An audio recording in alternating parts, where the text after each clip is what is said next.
April is Confederate Heritage Month. To remind neo-Confederates and Lost Cause ass clowns what their heritage is, this page is executing a daily series throughout this entire month, commemorating anniversary events and honoring Southerners who remained loyal to the United States. If you're just coming across this post, make sure to follow the page, as we'll be upsetting neo-Confederates and Lost Cause bigots all month long. During the American Civil War, Virginia resident William Terrell Bradby was one of an estimated 20,000 Native Americans who served with Union military forces in the fight against the Confederacy. A large part of Bradby's own contributions to the Union cause involved maritime transportation. A member of the Pamunkey tribe, Bradby was born in Virginia in 1833. After the Civil War broke out in 1861, Bradby remained loyal to the Union even though Virginia joined the Confederacy. Bradby's unwavering decision to side with the North resulted in his church expelling him from its congregation. Even more significantly, his military service on behalf of the Union often placed him at high risk and in harm's way.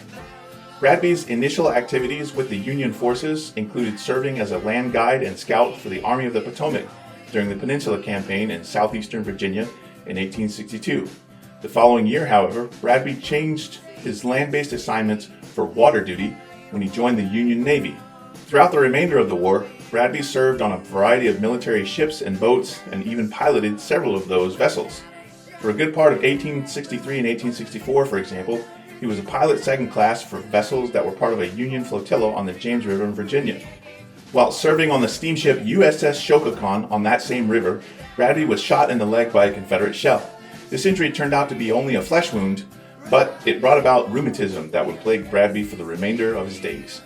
Other vessels on which Bradby served were the gunboats USS Onondaga and USS Huron, the tugboat USS Epsilon, and the steamship USS Daylight, as well as the torpedo boat USS Spuyten Duyvil.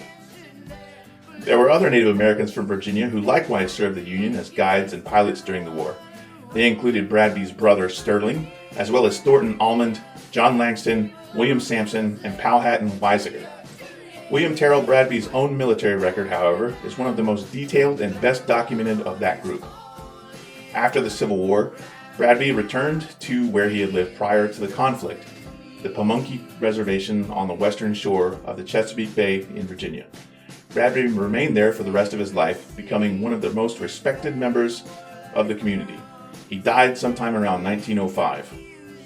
A reminder that the Confederacy were traitors who betrayed the United States and tried to destroy the Union out of spite. Reminder that heritage, not hate, is lost cause horseshit.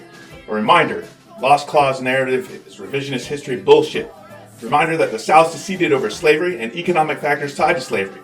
Also, reminder that the Confederacy is a bunch of traitors who lost, got their asses kicked, and were forced to beg to be readmitted into the Union. P.S. Your flag is a participation trophy. Admin Tim316 says get fucked and die mad about it. Hashtag not sorry, not sorry.